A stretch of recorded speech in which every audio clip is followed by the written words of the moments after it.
Guys, welcome to my YouTube channel. आपका भक्ति शक्ति 2023 channel पर स्वागत है। और आज हम पढ़ने जा रहे हैं रुद्र संहिता का 11वां अध्याय, भगवान शिव की श्रेष्ठता तथा उनके पूजन की अनिवार्य आवश्यकता प्रतिपादन। नारद जी बोले, ब्राह्मण प्रजापति, आप धन्य हैं क्योंकि आपकी बुद्धि भगवान शिव में लगी हुई है। विदेह, आप पुनः इसी विषय का सम्यक प्रकार से विस्तार पूर्वक वर्णन कीजिए। ब्रह्मा जी ने कहा, तात एक समय की बात है, मैं सब ओर से ऋषियों तथा देवताओं को बुलाकर उन सबको क्षीर सागर से तट पर ले गया, जहाँ सबका हित साधन करने वाले भगवान विष्णु निवास करते हैं। वहाँ देवताओं के पूछने पर भगवान विष्णु ने सबके लिए शिव पूजन की श्रेष्ठता बतला कर यह कहा कि एक मुहूर्त है या एक क्षण भी जो शिव का पूजन नहीं किया जाता है वही हानि है, वही मान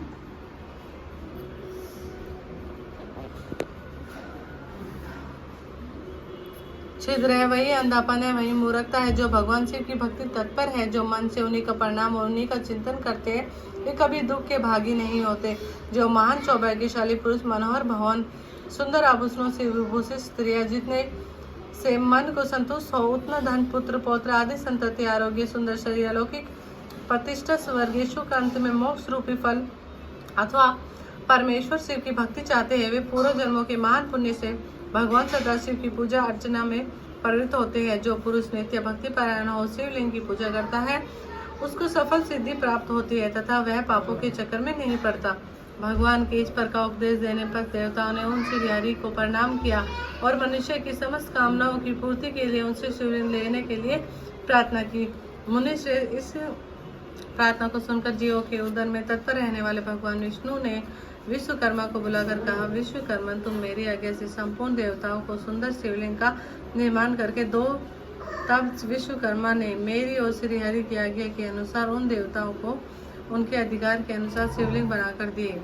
मुनि श्रेष्ठ नारद, किस देवता को कौन सा शिवलिंग प्राप्त हुआ, इसका वर्णन आज मैं कर रहा हूँ, उसे सुनो।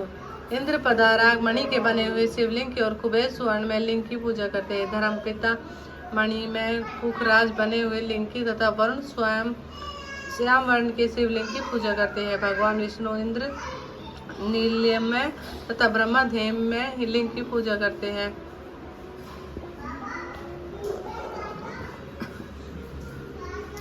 भगवान विष्णु मुने विश्व वेद गण चांदी के शिवलिंग की, विष्णुगण पीतल के बने हुए लिंग की तथा दोनों अश्विनी कुमार पार्थिव लिंग की पूजा करते हैं। लक्ष्मी देवी स्फटिक मणि स्फटिक में लिंग की, आदि गण आदित्य गण ताम्र में लिंग की, राजा सोम मोती के बने हुए लिंग की तथा अग्निदेव वज्र हीरे के लिंग की उपासना करते हैं। श्रेष्ठ ब्राह्मण और उनकी पत्नियां मिट्टी के बने हुए शिवलिंग की, मयासुर चंदन निर्मित लिंग का और नाग गण मूंगे के बने हुए शिवलिंग का आदर पूर्वक पूजन करते हैं। देवी मक्खन के बने हुए लिंग की, योगी जन भस्म लिंग की, यक्षगण दधीति निर्मित लिंग की, छाया देवी आटे के बने हुए लिंग की और ब्रह्मा पत्नी रतन में शिवलिंग की निश्चित रूप से पूजा करती है। बाणासुर पारद या पार्थिव लिंग की पूजा करता है, दूसरे लोग भी ऐसा ही करते हैं। ऐसे ऐसे शिवलिंग बनाकर विश्वकर्मा ने विभिन्न लोगों को दिए तथा वे सब देवता और ऋषि उन लोगों की पूजा करते हैं। भगवान विष्णु ने इस तरह देवताओं को उनके हित की कामना से शिवलिंग देकर उनसे तथा मुझ ब्रह्मा से पिनाक पानी महादेव के पूजन की विधि भी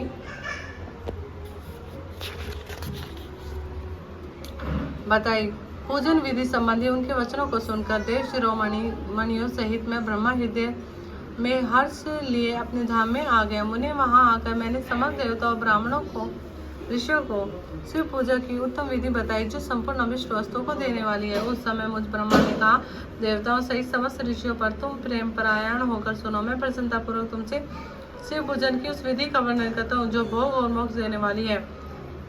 देवताओं और मुनीश्वरों समस्त जंतुओं में मनुष्य जन्म प्राप्त करना प्राय दुर्लभ है। उनमें जो भी उत्तम कुल में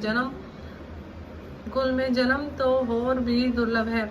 उत्तम कुलों में आचरण ब्राह्मणों के यहाँ उत्पन्न होना उत्तम पुण्य से भी संभव है।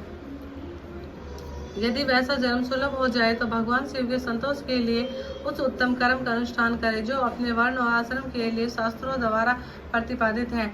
जिस जाति के लिए जो कर्म बताया गया है उसका उल्लंघन न करे, जितनी संपत्ति है उसके अनुसार ही दान करे। कर्म में सहस्रों यज्ञों से तपो यज्ञ बढ़कर है, सहस्त्रों से तपो यज्ञों से जप यज्ञ का महत्व अधिक है। ध्यान यज्ञ से बढ़कर कोई वस्तु नहीं है। ध्यान ज्ञान का साधन है, क्योंकि योगी ध्यान के द्वारा अपने इष्ट देव समरस शिव का साक्षात्कार करता है। ध्यान यज्ञ में तत्पर रहने वाले उपासक के लिए भगवान शिव सदा ही सन्निहित है। जो विज्ञान से संपन्न है, उन पुरुषों की शुद्धि के लिए किसी प्रायश्चित आदि की आवश्यकता नहीं है। मनुष्य को जब तक ज्ञान की प्राप्ति न हो तब तक वह विश्वास दिलाने के लिए कर्म से ही भगवान शिव की आराधना करे। जगत के लोगों को एक ही परमात्मा अनेक रूप में अभिव्यक्त हो रहा है। एकमात्र भगवान सूर्य एक स्थान में रहकर विजलाशय आदि विभिन्न वस्तुओं में अनेक से दिखते हैं। देवता संसार में जो जो सत्य या असत वस्तु देखी है सुनी जाती है, वह सब पर ब्रह्म शिव रूपी ही है। ऐसा समझो, जब तक तत्व ज्ञान न हो जाए तब तक प्रतिमा की पूजा आवश्यक है। ज्ञान के अभाव में जो भी प्रतिमा पूजा की अवहेलना करता है उसका पतन निश्चित है। इसलिए ब्राह्मणों, यही यथार्थ बात सुनो। अपनी जाति के लिए जो कर्म बताया गया है उसका प्रयत्न पूर्वक पालन करना चाहिए। जहाँ जहाँ यथावत भक्ति हो उस आराध्य देव का पूजन आदि अवश्य करना चाहिए, क्योंकि पूजन और दान आदि के बिना पात्र दूर नहीं होते। जैसे मैले कपड़े में रंग बहुत अच्छा नहीं चढ़ता, किंतु जब धोकर उसे स्वच्छ कर लिया जाता है तब उस पर सब रंग की अच्छी तरह चढ़ जाता है। उसी प्रकार देवताओं की भली भांति पूजा से सब त्रिविध शरीर पूर्णतः निर्मल हो जाता है, तभी उस पर ज्ञान का रंग चढ़ता है और तभी विज्ञान का प्राकट्य होता है। जब विज्ञान हो जाता है तब भेदभाव की निवृत्ति हो जाती है। भेद की संपूर्णतः निवृत्ति हो जाने पर द्वंद्व दुख दूर हो जाते हैं और द्वंद्व दुख से रहित पुरुष शिव रूप हो जाता है। मनुष्य जब तक गृहस्थ आश्रम में रहे तब तक पांचों देवताओं का ही तथा उनमें श्रेष्ठ भगवान शंकर की प्रतिमा का उत्तम प्रेम के साथ पूजन करे। अतः जो सबके एकमात्र मूल है उन भगवान शिव की ही पूजा सबसे बढ़कर है, क्योंकि मूल के सींचे जाने पर शाखा स्थानीय संपूर्ण देवता स्वतः तृप्त हो जाते हैं। अतः जो संपूर्ण मनोवांछित फलों को पाना चाहता है वह अपने अभिष्ट की सिद्धि के लिए समस्त प्राणियों के हित में तत्पर रहकर लोक कल्याणकारी भगवान शंकर का पूजन करे। अध्याय समाप्त। धन्यवाद।